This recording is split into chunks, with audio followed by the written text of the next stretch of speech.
আসসালামু আলাইকুম বন্ধুরা, আজকে যে দেখছেন একটা সাপ, এই সাপটা ব্লু স্টার এসির মধ্যে ভরা ছিল। তো দেখতে পাচ্ছেন আপনারা পাইপের যেই আমাদের পাইপ থাকে, সেই পাইপের মধ্যে, কপার পাইপের মধ্যে সাপটা জড়িয়ে আছে। তো দেখতে পাচ্ছেন কপার পাইপের মধ্যে জড়িয়ে আছে। তো আমাদের টেকনিশিয়ান ভাইদের বলবো যে এসি সার্ভিস করার টাইমে সতর্ক রেখে সার্ভিস করবেন, নিজে সতর্ক থাকবেন। যে কোনো মুহূর্তে বিপদ হয়ে যেতে পারে। তো এই সাপটা কিভাবে এসছে এর মধ্যে কেউই জানে না। তো এর মধ্যে একটা না, টোটাল 4টে সাপ ছিল, এক পিস না, টোটাল 4 পিস। তার মধ্যে আমরা এক পিস মারতে পেরেছি, একটা মারতে পেরেছি, বাকি 3টে বাইরের দিকে চলে গেছে।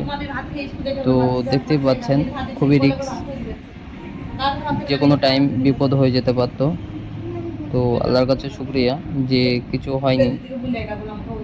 তো আমরা সাপটাকে মেরে ফেলেছি, একটা মেরে ফেলেছি, আর 3টে পালিয়ে গেছে পেছন দিক থেকে।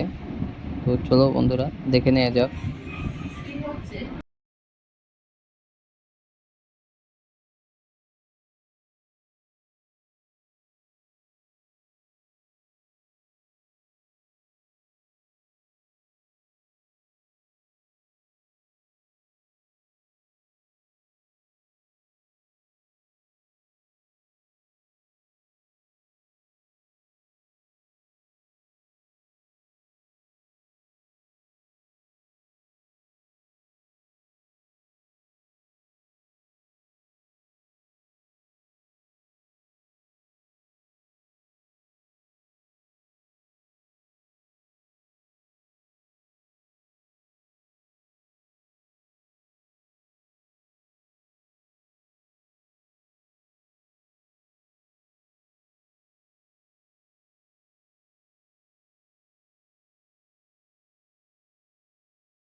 এই যে আউটলেট ড্রেন লাইন আছে, কপার পাইপ আছে, এর মধ্যে ভরা ছিল। তো সাপটাকে আপনারা দেখতেই পাচ্ছেন, এখন মারা হয়ে গেছে, দরকার করলে হচ্ছে, এখন মাথাটা নড়াচ্ছে ও।